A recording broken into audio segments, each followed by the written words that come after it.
The importance of shadow work. Why is shadow work so important? What is shadow work anyway? And what are some things that we can do today? These and other topics will be discussed in this video. And anytime something I say resonates, just touch our hearts. I love myself. I am enough. I am free. So why is shadow work so important? Well, let's take this back even more, one more question, or a few questions, to see where the shadow came from. Did you grow up in a childhood where you had critical teachers, parents, siblings, friends? Maybe you grew up with physically abusive parents or family members, siblings and friends, even teachers. All of these shadow elements being told to you about what you can't do, what you should do. To acknowledge this lifestyle is one thing, and to walk into the results of it with that torch held high, lit with unconditional love, is a different thing. To say all of these things happened and to acknowledge our shadows there, okay. But to walk in there and say, okay, what's here? I love you. Show yourself to me so I can give you a hug. So to free ourselves from the power of the shadow is important if we are to live our most fulfilled and happy life. So what is shadow work anyway? Well, essentially, shadow work is going into our belief systems and traumas and changing their meanings in our life. It's that simple. It's not a matter of saying they never happened, and it's not a matter of saying it was okay that they happened. It's a matter of saying that they no longer hold power over us. It's a matter of looking at that situation, dislocating the emotion attached to it, because we felt the emotion till it no longer needs to be felt. Now it's just something that happened. Mom beat me up over spilling milk on the floor. Okay? Literally changing their emotional hold on us, letting it go, and changing the meaning of what we went through from survival victim mode to thriving victor. Now, why is this so important? Well, we're born believing that things happen to us. All of our 5 major senses have things happening to us. Our first sense, our intuition, most would call it sixth sense, I call it the first sense, would have us see what's coming toward us. But when we're born as babies, because of our cognizant power, we have all those 5 senses. Some are born without, yes, okay. But things are happening to us. Now, if we have good parenting, and I'm not just talking about our mother and father, I'm also talking about all the teachers and everything around. If we have good education around us, then we learn that things are happening for us, that these correctional situations are happening for us and for our betterment, that these experiences we've been exposed to are happening for us, that these types of food we're being given are given to us for us to build our bodies stronger. These educational situations are given to us for us to become more intelligent, to be able to do better. It's an incredible way to live. So now we've had things move from to us to for us. Then, if that continues and we begin to realize even more, by the time we reach adolescence and we've got good guidance, we can see that things are happening through us. That there is a reason for us to be here, more than to just eat food, poop, and go to sleep. That we can grow food for others, that we can help others, and life begins to be seen as happening through us. And eventually, we can see that life is happening as us. Now, when we go through abuse and when we go through situations that keep certain parts of us retarded from being able to grow, then yes, we all have our shadow. That's a black shadow, a dark shadow, a light shadow. Who am I to be able to dance on that stage? Who am I to be able to sing that song? I should be doing this. I should be doing that. Or I shouldn't be doing this, or I shouldn't be doing that. We all have things we do or don't do because of our shadow. But we're born believing that life happens to us, and we eventually learn, if we go through our shadow, that life happens for us. Then we realize it's happening through us. Ultimately, we realize that it the whole time has been happening as us. Life is an incredible place for us to learn, and that's what we're here for on this planet. It's a big game, but it's a big learning game. So we cannot come to these realizations without acknowledging, accepting, and loving those parts of us that are blocking us from these beliefs.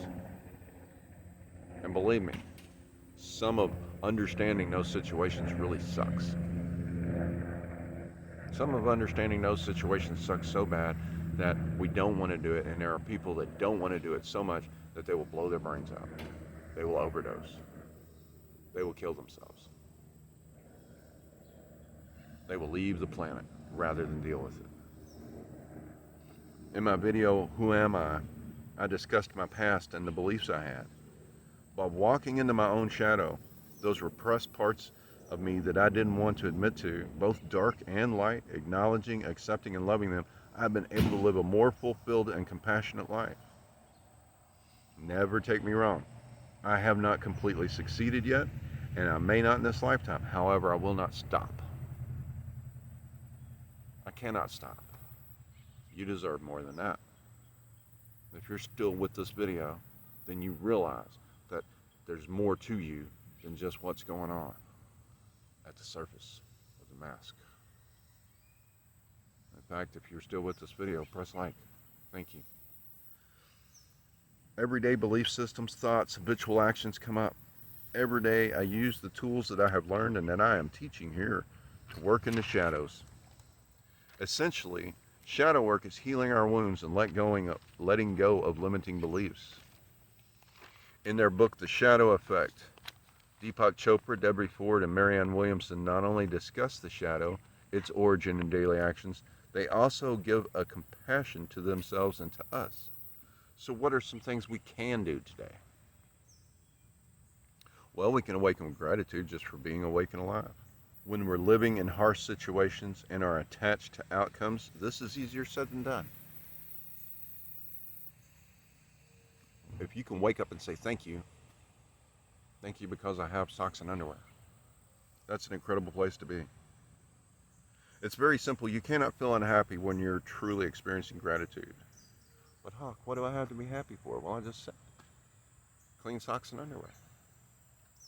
It's that simple. How about breathing? Sunlight, water, your clothing, food, shelter, computer, the phone you're watching this on. What do you mean, what do you have to be thankful for? You're alive and you're living. The first few months of my gratitude practice, I said literally, thank you for my underwear and socks and the soap and water to clean them and my body. I mean, literally, that's how low I was. Thank you for my underwear. Thank you for my socks. Thank you for my t-shirt. Thank you for my pallet. Thank you for my pillow. Thank you for my water. Lisa Nichols teaches us some simple actions called mirror work. And there are many forms of daily actions. However, hers is really simple. You look into the mirror, you look in your eyes, and you project love, and you use your name. I put my hands on my heart, and I say, Hawk, I'm proud of you. And I list 7 things I'm proud of myself for. An individual sentence. Hawk, I'm proud of me for getting out of bed this morning. Hawk, I'm proud of you for drinking water this morning. Hawk, I'm proud of you for taking your vitamins this morning. Then the next step is, Hawk, I forgive you for not going to bed early enough last night. Hawk, I forgive you for not eating properly yesterday. Hawk, I forgive you for not exercising yesterday. List 7 things to forgive yourself for. And the last one is, Hawk, I commit to you that we're going to get out of bed on time early tomorrow. Hawk, I commit to you that we are going to exercise tomorrow. Hawk, I commit to you that we are going to eat our healthy diet tomorrow or today. And list 7 things there. That's one incredible one. It's not difficult. Every small win stacks up. When you have those overpowering thoughts and they're just like, oh, I want to kill that guy in front of me in the traffic. Oh, go. I bless and accept these thoughts and feelings. Yes, he is driving erratically. Yes, he is being a jerk. Yes, I'm being a jerk. I bless and accept these thoughts and feelings. It's okay for them to be here. It's okay for me to feel feelings. It's okay for me to have emotions. It's okay for them to override my logic sometimes. And it's okay for me to reassert some control over them. By making these statements of truth, our mind is compelled to find ways to make them our experienceable truth. When people talk about affirmations, well, there are certain things of affirmations, but here's something about affirmations. Anything you're saying, whether positive or negative, your mind looks to make your truth. And you can affirm, which means to make firm, negative things. Oh, I have a horrible memory. Oh, I have a horrible memory. I don't. I have an incredible memory. I always speak of myself in the most positive terms. Every day in every way, I am getting better, better, and better. I love myself. I'm in love with myself. I'm married to myself. I am whole and complete within myself. Everything I need is within me. I am enough. I have phenomenal coping skills and incredible healing abilities. I am grateful, happy, joyful, and thankful, worthy, deserving, knowing, and free. Have all of these things come full tilt yet? No, and sometimes there's still doubt about the things that are. But I notice an increment every day. Even if it's only 1% increment, think about that. If it's 1% increment, 2, 3, 4, 5. After a year, it's 365%. I'm not worried about the compounding. 365% increase in 1 year. Well, that's only 1% per day, but that's 365% in 1 year. Think about that. If you invested $100 on January 1st, on January 1st of this next year at a 365% increase, how much is that? How much is that? How much is that? Now you've got $465, but if you actually start doing all the compound math and stuff like that, it ends up being even more. I'm not worried about that.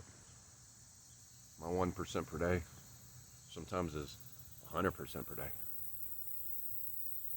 When I first started doing this work, after my harsh awakening and my dark night of the soul, when I first started doing this work, my paradigm might change 10, 15, 20 times during a day.